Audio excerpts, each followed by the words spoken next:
Hey guys, I'm just going to show you how to actually get a Flutter development environment up and running with Visual Studio Code. It's a lot of steps. It took me a while to figure it out, and I had to dig through a lot of forum posts and a lot of tutorials and a lot of documentation to actually find it. So I wanted to give this to you guys so I can show you like what it took to actually get to this level. So where I'm at is I have Visual Studio Code open.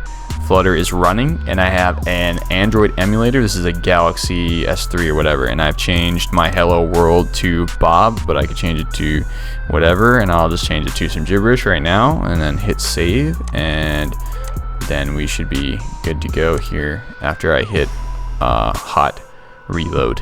So here's what you got to do. It's a fair amount of steps. So the first thing I want to turn you on to is go to the Flutter documentation, right? You will want to start there. That is the first thing that you're gonna need to make sure you're following, right? So this has most of the steps on it. Some of the steps are a little bit hidden to get everything all the way up and running, but this is basically what you want to do. So I'll put a link to that below. You'll definitely want to follow that. But so here's the steps that you're gonna want to do. I'm just gonna talk through all of these right here. So what you're going to want to do is install Visual Studio Code, go to their website, download it. Very easy, right? You're going to want to install the Flutter SDK, right? So you can find that, just download Flutter, right here. You get it, you download it right here. There you go, right? Going back to Visual Studio Code, you're going to want to go in there, and they have this extensions area. You're going to want to go in there, look up Flutter, look up Dart. You're going to want to install both those extensions, right? Then what you're going to want to do, this is in no particular order, but it's pretty close. Go install Android Studio. So install Android Studio, and while you're at it, go and download its Android emulator. So it's Visual Studio Emulator for Android. Download those two items too. So there's a lot of programs that you're going to need to get, at least 3, and some SDKs and some plugins and some extensions. So to get to this point, this is all the stuff you're going to need. Then the next thing you're going to do, we're going to set the environment variables path on our computer. So you literally just come down to your search bar, and you're just going to environment. Edit the system environment variables, and you're just going to throw that in there. Okay, and when I say that, I'm going to give you a little bit more context. Go to this, go here to the path, right, and then add that path so that Flutter will work for you. Cool. Okay, then you're going to want to do this thing called Flutter Doctor. So all you're going to do is in the command prompt or inside of your terminal in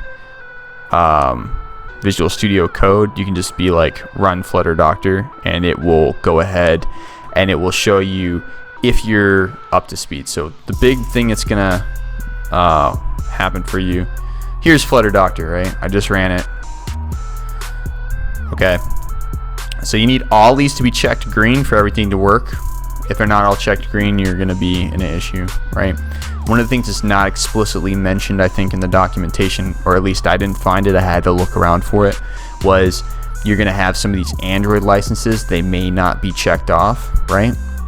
So you will have to actually go and run it's Flutter Doctor space -- Android licenses, and then you're gonna have to press Y to install all those licenses. And it's just like you just have to agree to the terms and privacy and usage for all that stuff, and then you're good to go on that. So then the other thing you're gonna have to do is you're gonna have to go inside Android Studio and install the Flutter and Dart plugins. So just like we did in Visual Studio, you're gonna have to do the same thing in Android Studio. So Android Studio actually kind of powers everything behind the emulator, so you're gonna need to get that right. Okay, cool. So from there, I think we're almost all the way good. I think I might have breezed over this. I didn't do this and I still got to this point. I did not enable the VM acceleration on my machine. Actually, no, I'm lying. You have to go to the AVD manager inside of Android Studio. So that's just up here.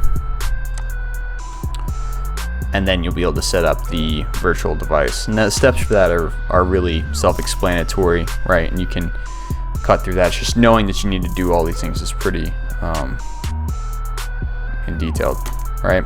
And then go to the next step in the documentation, run through this. Steps 1 and 2 on the Flutter documentation are the ones you're really going to want to pay attention to actually get to this point.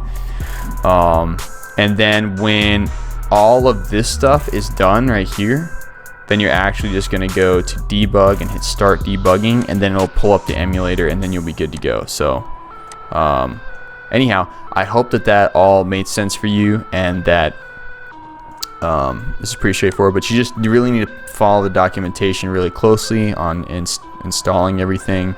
Get all of these things done, and then on Windows you will be able to set up and have this development ready to go to start building some Flutter apps. So I hope this helps you out, and thank you for watching.